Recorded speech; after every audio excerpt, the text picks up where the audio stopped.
According to a recent study, Americans over age 65 spend most of their day in leisure, relaxing and watching TV.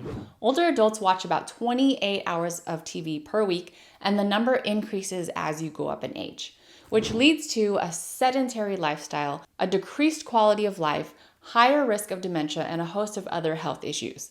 But according to recent research, if you volunteer for only 2 or more hours a week, it reduces your risk of mortality. You have higher physical activity and better psychosocial outcomes, to name just a few.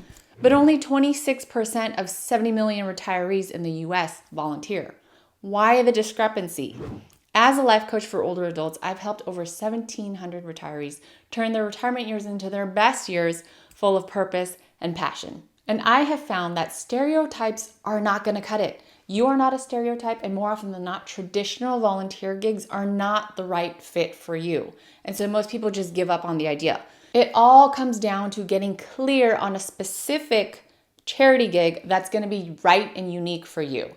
I'm going to share 5 key questions to ask yourself to get clear on the right charity for you. And the first question is, number 1, what is real charity work? This could be controversial, but real charity work is the right type of charity work for you specifically. In its simplest popular form, charity work is volunteering your time and resources for the benefit of others.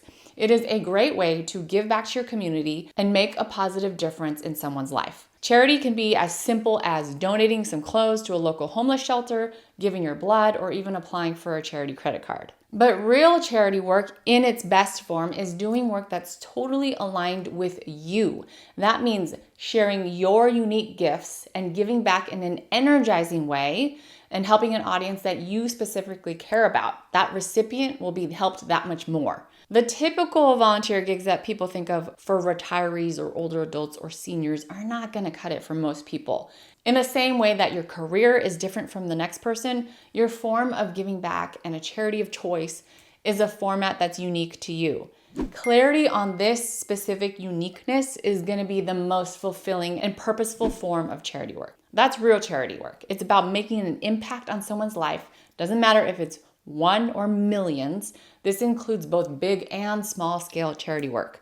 Beyond traditional avenues of giving back, think about how you can help just one person or just one audience or one cause that lights you up. Once you have clarity on that, then you can be better equipped to head into question number 2, how to get involved in charity work. Once you have that exciting purpose-driven clarity on the type of charity work, like, yes, this is it, then you can decide if you want to donate your time and your skills or money or goods. The logistics fill in. In case you're curious, here are some stats about the current landscape of how others help. The average value of a volunteer's hour is about $28, but charity organizations rely heavily on donations of both money and things. 30% of the adult population donates their time, with an average of 3.5 hours per volunteer weekly. Americans gave a record $471 billion to charities in 2020. 80% of all donations come from individuals. But of course, ultimately, what matters most is that you find the right aligned opportunity to donate to. You can also reach out and directly ask that organization, how can I best help you now? Which is right in line with our next question. Number 3, what kind of charity work can I do? There are so many ways to get involved in charity work. Not only does charity work have so many different forms and formats because of the many potential ways to use your resources, but it can also go towards good causes within communities near you and then beyond you, and of course, even remotely. So I'm going to keep this one short and sweet because it's most useful for you to go inward for the answers, as you know. So consider your own core values and the details that you truly believe in that make you feel passionate and alive.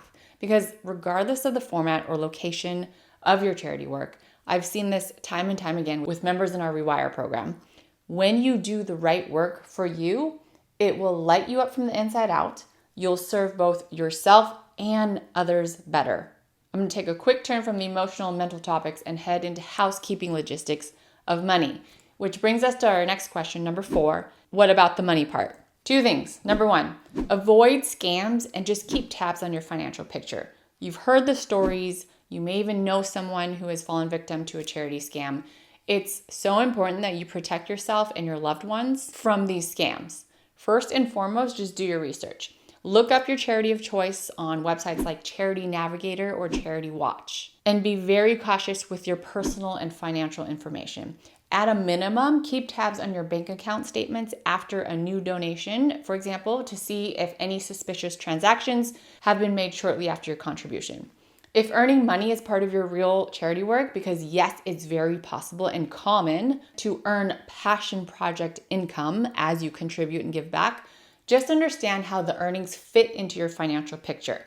Know the tax implications, know your budget. It can be super simple. The point is to just keep tabs on your financial picture. And remember that you can deduct taxes for monetary charitable donations, and you can even deduct expenses related to volunteering your time or your skills to a charity. To claim a tax-deductible donation when filing your taxes, you just itemize them on your tax return by filing Schedule A of IRS Form 1040 or 1040-SR. And if you can help it, donate to a qualifying organization and document everything so that you have a paper trail to back it up. Now that the financial resources are out of the way, our final question today is about energy resources. Number 5 is, how consuming will charity work be?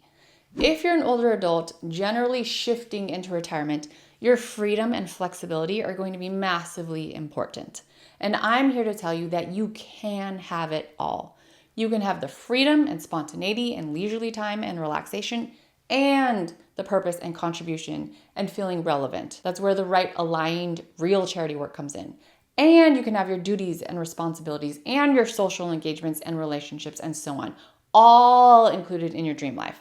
So 2 very key things that are going to help you are, number 1, gaining clarity on the right giving back opportunity, of course, all about question 1 and the real definition of charity, and basically what whittles down to finding something that's energizing versus draining to you. And I mean this in all aspects of the word: mentally, emotionally, financially, time-wise, and so on. You want to land something because you want to do it, not because you have to do it or you should do it or because everyone else is suggesting that you do it. It needs to let you express or contribute your unique gifts in a way that lights you up. So that's my broken record statement. The second part is structure. Structure is going to be your best friend.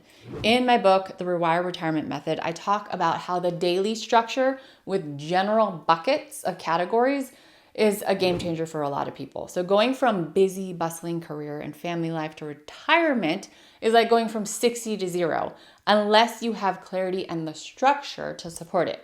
So a simple example is to generally land things on your daily and weekly calendar. So you can bookend your days with a morning and an evening routine, whether that's exercise, meditation for your physical and your mental health, and then have a general AM spot reserved for responsibilities, projects, passion work, charity work, chores, etc. And then a PM spot for less consistent activities like doctor's appointments, errands, social engagements.